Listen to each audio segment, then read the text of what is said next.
19 February 1630 हा दिवस म्हणजे 350 वर्षाच्या गुलामगिरीवर उगवलेला नवा सूर्य होता.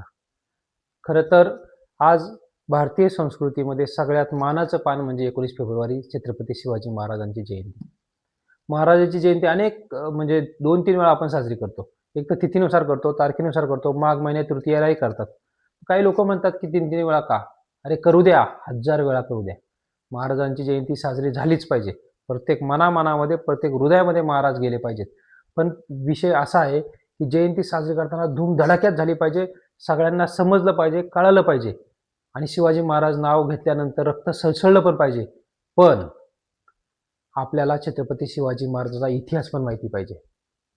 महाराजांचा इतिहास केवळ चित्रपट किंवा रील्स किंवा छोटे शॉर्ट फिल्ममधनं आपल्याला समजणार नाही. तर त्यासाठी आपल्याला पुस्तकं अभ्यासावं लागतील. समकालीन वाङ्मय वाचावे लागेल.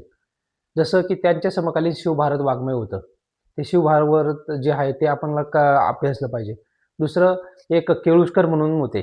त्या केळुस्करांचं शिवचरित्र छत्रपती शिवाजी महाराज खूप सुंदर पुस्तक आहे. वासुदेव बेंद्रेंचं छत्रपती शिवाजी महाराज खूप सुंदर पुस्तक आहे. आणि राजा शिवछत्रपती गजानन मेहेंदळे हे जे लेखक आहेत ना, ह्या लेखकांची पुस्तकं वाचली ना की आपल्याला काहीतरी त्यातनं भेटतं. कारण की ते असं नुसतं अलंकाराकृत लिहित नाही, तर त्याच्यामधनं काहीतरी चांगल्या गोष्टी आपल्यापर्यंत पोहोचवतात.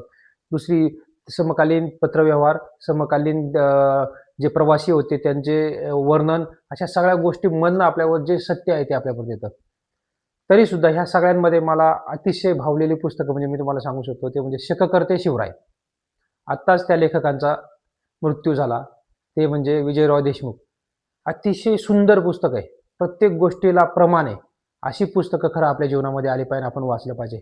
माझ्याकडे शककर्ते शिवरायाची पुस्तकाचा खंड 1, खंड 1, खंड 2. आपण कधीही अशी पुस्तकं विकत घेतली पाहिजे आणि ती वाचली पाहिजेत.